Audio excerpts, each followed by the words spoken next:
Video নিয়ে এসেছিলেন, সে video ছোট ভাই বাদার ওরা 5টা 10টা বেলুন ফোলাবে। 5টা থেকে যে মানে আগে ফার্স্ট হবে 5টা ফোলায় তাকে পুরস্কার দেওয়া হবে। রেডি রেডি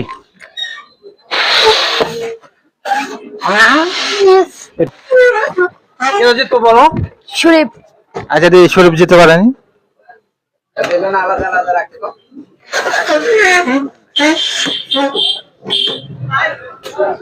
খেলা জমে গেছে, দেখি কে আগে ফার্স্ট হয়।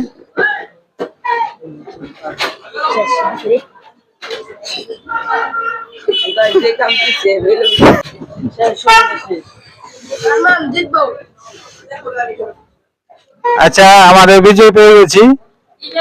বিজয় এদিকে আসো। তোমার জেলা কই? ফরিদপুর। আচ্ছা ফরিদপুর জেলা, যারা ফরিদপুর থেকে আমার ভিডিও দেখতে আছেন সবাই একটু শেয়ার করে দেবেন, আমার পেজটাকে সবাই একটু ফলো করবেন।